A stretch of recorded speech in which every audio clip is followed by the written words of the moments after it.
আসসালামু আলাইকুম রহমতুল্লাহ বারাকাতু। আজকে যাচ্ছিলাম বিপ্রতাশুল্লাহ 3 তালতলায় একটু ঘোরার জন্য। আশপাশে কত সুন্দর সুন্দর জিনিস, তাই না? গোবর। আর এই গ্রাম অঞ্চলে এগুলো দেখাই যায়, মানে এগুলো লাকড়ি হিসেবে ব্যবহৃত হয়। চলেন যাই, সামনে এগুলো। কি সুন্দর দৃশ্য, তাই না?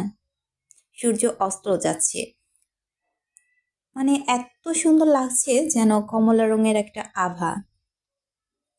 তো ভালোই লাগছিল এই টাইমটা হাঁটতে। তো হাঁটছিলাম, আশেপাশে পাখিগুলো তাদের বাসায় চলে যাচ্ছে।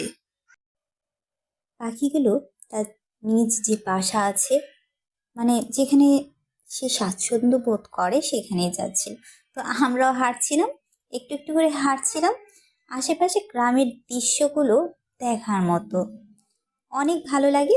যারা নাকি আপনার শহরে বাস করে তারা এমন দৃশ্য কখনো দেখতে পায় না, কিন্তু আমরা সচরাচরই দেখতে পাই। মানে বাসা থেকে বের হলেই এমন দৃশ্যগুলো আমাদের চোখে পড়ে। যাই হোক, সামনে এগোচ্ছিলাম। সামনে আমার নাতি ছিল, খুবই দুষ্টু। তো হাঁটছিলাম, তো সকলেই যার যার বাসায় ফিরছিল এই টাইমটায়, মানে একদম সন্ধ্যা হয়ে যাচ্ছিল। তো হাঁটছিলাম একটু একটু করে, হাঁটি হাঁটি পাপা করে। তো সূর্যটা এতই ভালো লাগছিল তা বলার মতো না। তো হাঁটছি, চলেন সামনে এগোই। দেখুন কি সুন্দর দৃশ্যটা।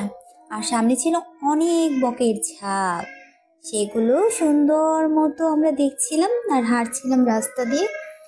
তো সকলে আমরা হাঁটছি। তো আমরা সকলে হাঁটছি আর হাঁটছি।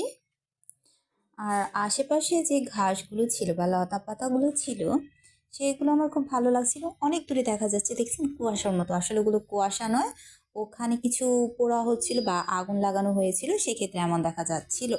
আর দেখুন যে সূর্যের দৃশ্যটা এত সুন্দর, এত ভালো লাগছিল, তা আমার মানে মন একদম কেড়ে নিয়ে গিয়েছিল। তো সামনে হাঁটছিলাম, তো ওই দেখা যাচ্ছে খড়ের পালা। গ্রাম অঞ্চলে এগুলো সচরাচর দেখাই যায়। খড় যাকে বলা হয়, আম, ধানের যে ঘাসগুলো আছে সেগুলোকে বলা হয় খড়।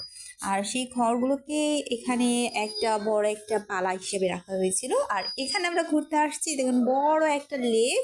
এই লেকের পাড়ে আমরা সকলে দাঁড়িয়ে আমরা ছবি তুলছিলাম। আর এই লেকের পাড়ে দাঁড়িয়ে অনেকগুলো ছবি তোলা হয়েছিল। আর এই লেকের পাড়ে অনেকগুলো নৌকা বাঁধা আছে। এই নৌকাগুলো অনেকেরই ভালো লাগে, আর নৌকায় চলাচল করতেও সকলেরই ভালো লাগে। তো আমরা আশেপাশে দৃশ্যগুলো দেখছিলাম। আর এই হচ্ছে সেই 3 তলা, আপনার মানে 3টা তাল গাছ এখানে আছে, সেই কারণে এটা ভাইরাল। তো এখানে প্রায় মানুষজন আসে, বিশেষ করে ছেলেরাই আসে। আর কিছু কিছু মানুষ পিকনিক করার উদ্দেশ্যে এখানে চলে আসে। তো এখানে আমরা সকলে এসেছি, হাঁটছিলাম আর দেখছিলাম আশেপাশের দৃশ্যগুলো। এত সুন্দর দৃশ্য যে ওই যে দেখা যাচ্ছে তাল গাছগুলো। এখানে 3টা তাল গাছ ছিল, একটা কেটে ফেলা হয়েছে, অবশিষ্ট 2টা তাল গাছই আছে। তো আমি অত দূরে যাচ্ছি না, কারণ ওখানে অনেক ছেলেরা ছিল, সে কারণে একটু দূর থেকে ছবিটা তোলা হয়েছে। কিন্তু ওইটার সামনে গেলে মানে ওইটার দৃশ্যটা আরও সুন্দর আর মনোরম ছিল, সেক্ষেত্রে আমি যেতে পারছিলাম না। আর সন্ধ্যা হয়ে গিয়েছিল, আজানও দিয়ে দিয়েছিল, চারদিকে একটু অন্ধকার হয়ে আসছিল, সেই কারণে আমরা বাসায় চলে যাচ্ছিলাম। তো সূর্যটাও একদম মানে অস্ত চলে গেছে। তো এখানে আজান দিয়ে দিয়েছে আমাদের। তো আমরা আস্তে আস্তে চলে যাচ্ছি বাসায়, এবং ভয়ও করছিল, আশেপাশে তেমন মানুষজন ছিল না। সেই ক্ষেত্রে আমরা মানে দুজন না 3জন ছিলাম। তো হাঁটছিলাম। তো আশেপাশে কিছু ছেলেরা ছিল আমাদের এলাকারই, তো ওরাও বসেছিল, একটু আড্ডা দিচ্ছিল। তো আমরা চলে যাচ্ছি, দেখছেন একদম অন্ধকার হয়ে যাচ্ছে, আকাশের রংটা অনেক সুন্দর লাগছিল।